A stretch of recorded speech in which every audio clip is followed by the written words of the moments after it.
Alors, suite, dans cette capsule, on se rappelle qu'on a créé un bloc pour tenter de faire l'optimisation dans une salle, voir combien de machines à commande numérique je pouvais rentrer avec une valeur aléatoire. On s'est dit, on laissait un mètre de dégagement sur le pourtour de l'équipement. Alors, on a une première proposition à faire avec certaines contraintes. Là, je suis pas capable de respecter mon plein 1 mètre ici.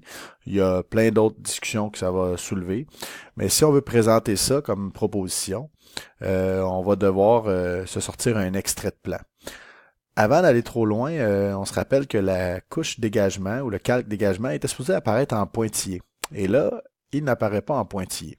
C'est probablement un facteur qu'on doit corriger au niveau des propriétés. Alors, ce qu'on va faire pour corriger la situation, parce que j'ai beau m'approcher de vraiment très près, vous voyez, si je m'approche beaucoup, la résolution de ma ligne pointillée est trop petite pour la distance avec laquelle je regarde mon dessin. Alors, je dois augmenter sa propriété d'affichage. Pour ce faire, je dois aller éditer ma ligne.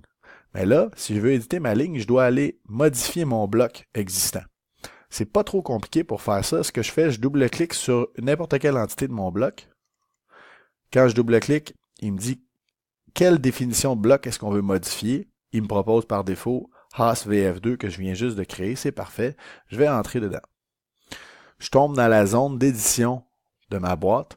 Moi, j'enlève toujours une petite zone ici qui me sert jamais rien. Fait que le fond est en gris, c'est juste un indicateur pour dire que vous n'êtes plus dans le calque ou dans la couche objet, mais vous êtes dans la couche bloc. Alors ici, j'ai toute ma géométrie que je peux modifier comme je le souhaite. Puis ce que je vais simplement faire, c'est sélectionner mon entité que j'ai générée ici. Et si c'est pas actif, je vais aller chercher le mode propriété. Donc moi, je m'assure que propriété est bien actif ici.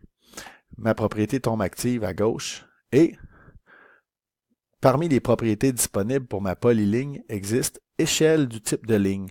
Actuellement, l'échelle de représentation est à 1. Si je le mets à 100, je choisis un facteur comme ça juste pour voir. Vous voyez, mon pointillé tombe à une dimension beaucoup plus intéressante. Alors, on va tester ça. Pour sortir, pour accepter des changements, je vais aller en haut à droite, faire fermer l'éditeur de bloc. J'accepte les modifications dans mon bloc en question.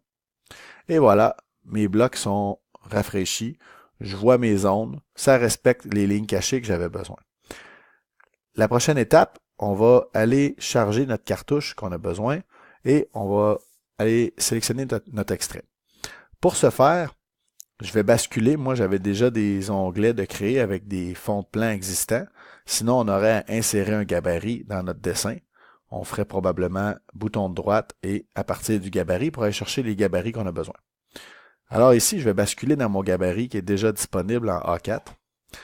Et on se rappelle que je peux faire apparaître ma couche de mon dessin qui m'intéresse. Le calque est disponible déjà. Il y a une zone, dans le fond, il y a une zone qui existe dans mon cartouche qui est prête à afficher mon dessin. Juste par souci de transparence, je vais vous le montrer. Je vais aller vous montrer la couche sur laquelle se trouve, dans le fond, le calque sur lequel se trouve mon fond de plan. Pas mon fond de plan, mais la couche objet. Si je déploie ici les différents calques accessibles, vous remarquez qu'il y en a un qui s'appelle fenêtre et qui est gelé actuellement. Gelé veut dire que je ne peux pas l'éditer. Si je le dégèle, vous remarquez que c'est en gris. Si je le dégèle en cliquant sur le flocon, il y a une couche qui vient d'apparaître, une espèce de zone ici. C'est une zone particulière dans laquelle se trouve ma vue. Si je double-clique dedans, je suis rendu dans ma zone objet. Alors, je peux appuyer sur la roulette et utiliser le mode pan pour voir, en effet, je vois apparaître mon dessin. Maintenant, je vais juste zoomer sur la zone qui m'intéresse. Et pour respecter les échelles standards de mon dessin, je vais lui tester une échelle par défaut en bas à droite ici. Je vais tester les échelles disponibles. On va essayer l'échelle 1%. 1% me donne exactement l'affichage que j'ai besoin et on dirait que je suis préparé. Fait que je m'assure que mon échelle 1% est bien localisée, que j'ai beaucoup d'informations que j'ai besoin dans mon dessin. Je repère un peu les locaux environnants, c'est bon. Quand c'est fait, je vais barrer mon dessin avec le cadenas ici. De cette façon-là, je ne peux plus, avec le mode pan, je ne peux plus déplacer le fond de plan. Tout reste figé. Autre chose que je vais faire aussi, je vais double-cliquer à côté pour tomber en mode pour éditer mon cadre, supposons. Puis je vais juste sélectionner la géométrie qui délimite ma forme que j'ai introduite. Puis je vais juste réduire ce cadre-là pour me faire la place. Fait que je vais cliquer sur un point, je vais rapetisser comme ça.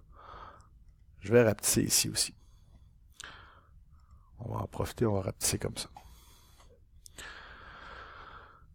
J'ai donc une proposition intéressante à faire. Tiens, on va en profiter, on va sélectionner une dernière fois, on va le déplacer légèrement vers le haut. La chose qui me manquerait à faire, ça serait de retourner, une fois que ça s'est fait, geler mon cadre de ma fenêtre pour pas qu'il apparaisse. Alors, fenêtre ici, je vais le geler à nouveau. Il est disparu. Toujours dans ma zone de travail, à l'extérieur de mon cadre, je vais faire apparaître un texte qui présente l'extrait que j'ai mis là. Donc, je vais aller chercher la couche texte et je vais aller chercher l'outil dans les outils d'insertion de texte. Il y a le texte une seule ligne qui nous donne très peu d'options au niveau de la mise en page, puis on a l'option texte multiligne. Alors, texte multiligne, quand je le sélectionne, il me demande de spécifier un coin. Là, je suis en train d'écrire directement dans la zone de mon dessin, mais je suis pas en train de dessiner dans la zone objet, mais vraiment dans mon layout. Alors, je me fais une boîte. Je vais pouvoir commencer à inscrire mon texte. Je réalise aussi que le texte a 2,5 mm de hauteur. C'est pas loin de la réalité. Probablement que j'ai plus un texte au niveau de 3 mm. Fait que je vais accepter 3 comme ça, Enter. Et je vais commencer à dire extrait du plan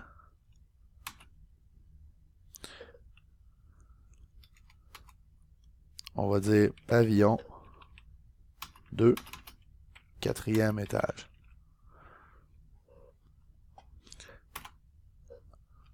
On va s'en tenir à ça.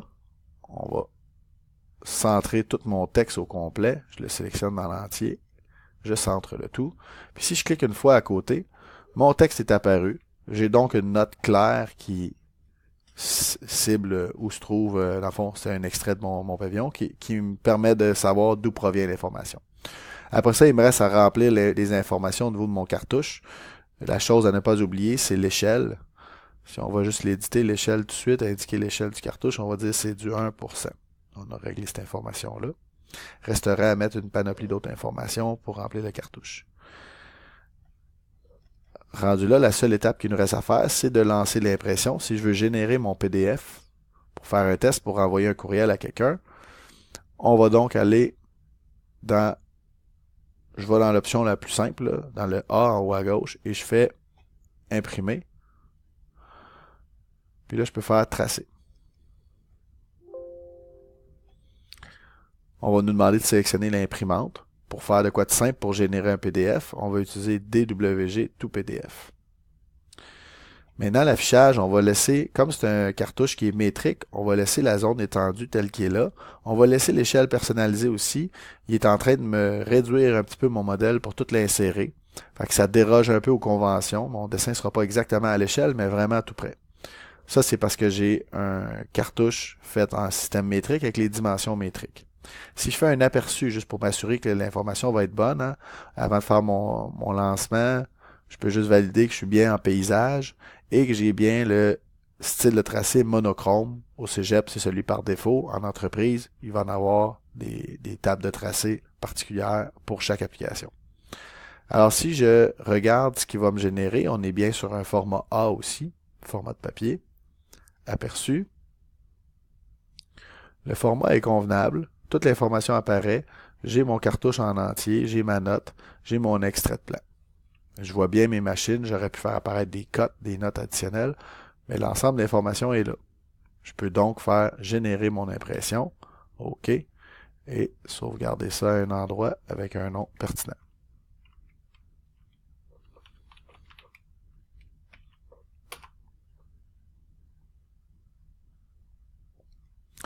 J'ai mon PDF prêt à être envoyé.